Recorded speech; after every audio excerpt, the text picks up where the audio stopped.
I watched The Wizard of Oz last night. You know, the 1939 movie starring Judy Garland and a dog named Toto. Fantastic movie. I like that movie immensely. Well done, beautiful color, all that good stuff. I do have a problem with a couple of parts, though, and I thought I'd talk about that on today's vlog.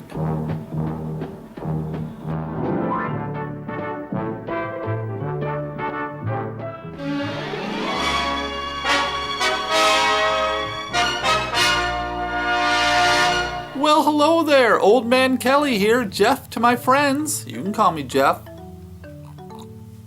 So I'm going to talk about The Wizard of Oz. How could anybody make fun of this classic movie, one of the all-time greats, one of the ones that my mother loved? It's up there on a pedestal above most other movies. Yes, I'm talking about the 1939 version with Judy Garland. I've got some issues with it. I'm going to talk about that today. My first issue is how fast Auntie Em gives up on Dorothy during the storm. I mean, the tornado's still in the distance. She runs out the back door of the house, yells, "Dorothy, Dorothy," a couple times, and boom, she's in that cellar with everybody else, and they've got that thing locked tight. They're not going to let Dorothy in there no matter what. I mean, it was probably her fault, right? She should have been around the farm when the storm started, so she wasn't there. It's too late. That thing's a vault. It's closed. So Dorothy's on her own. So let's jump ahead to when she meets the Tin Man. There's no evidence at all that the Tin Man doesn't have a heart. I mean, except the fact that he pounds on his chest. I mean, the Scarecrow seems stupid. Okay, no brain. And we know that the lion is a coward. He proves that when he cries over that being slapped deal. But the Tin Man shows that he has a heart the whole time. The Tin Man should have been cold. He should have been calculating. He should have been like he doesn't care about anybody or anything, especially Dorothy.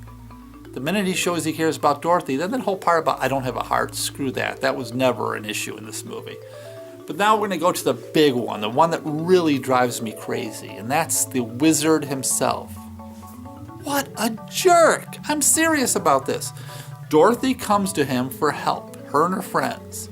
She has to break down and cry just to see the dude. And what does the dude say? "I want you to go and get the witch's broom." The wizard's sending them on a one-way trip. They're not coming back, and he knows it. He's as shocked as anybody when they survive this with the broom. He's like, oh, damn it. And then he's still not going to help them, right? Because that wasn't his plan. His plan was just to get rid of them. Just send him off to the witch. She can kill him, and then he doesn't have to deal with it. And then after they discover that it's just this little old man behind a curtain, what does he have the nerve to say? "Well, I'm not a bad man. I'm just a bad wizard." No, dude, you sent them to their death. Bad man. But it is a fantastic movie, and I do love The Wizard of Oz. And though I don't know why Dorothy wanted to go back to Kansas, it seemed like Oz was a much better place to be in, and that dirty old black and white farm. Anyway, what can you do?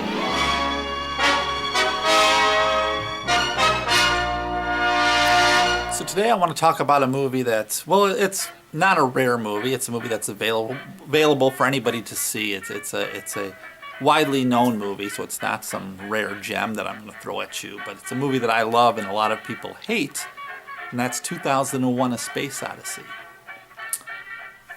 I love this movie and I can't get enough of it. I watch it all the time. I watched it this morning, in fact, before I did this. I love the way Stanley Kubrick leaves it wide open to interpretation, right? What is the meaning of the Star Child and all that stuff? It's just, it's fantastic. I mean, and if you follow the making of 2001, and I bought a book called, I think it was called Beyond 2001 by Arthur C. Clarke. And he talks in the book, he has a bunch of pages, because the way the movie was created was pretty cool. Stanley Kubrick hired Arthur C. Clarke to write a novel as he was making the film.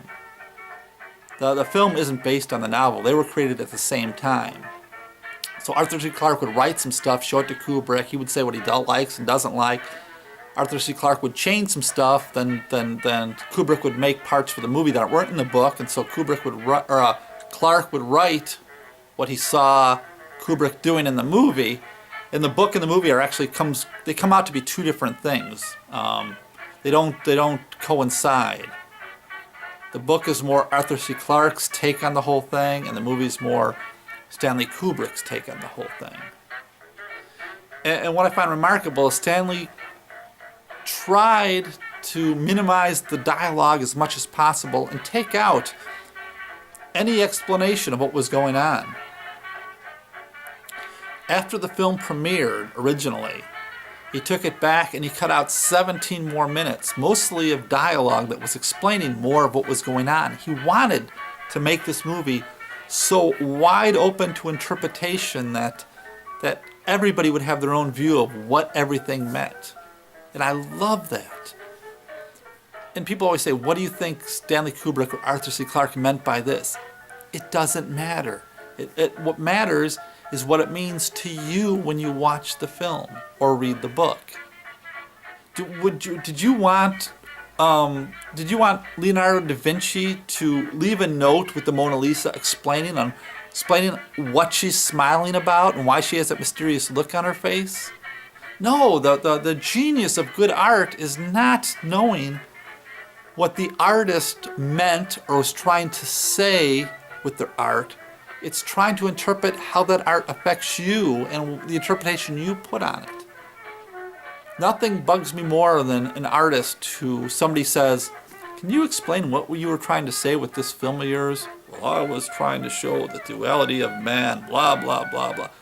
Screw that. That's the more important question when you watch any film is what it means to the viewer, because that's what it's for, the viewer.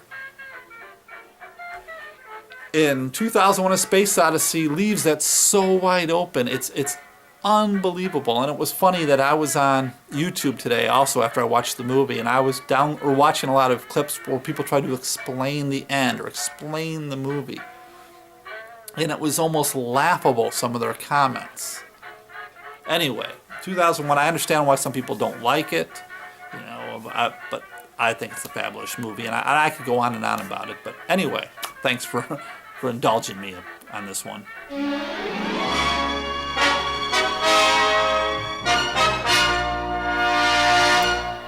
I'm going to tell you a story before we get out of here, and it's going somewhere. It's a disturbing story, not about me personally, not about anybody I know. It's from a documentary by Werner Herzog, but I'm going somewhere with it, so indulge me for a few moments here.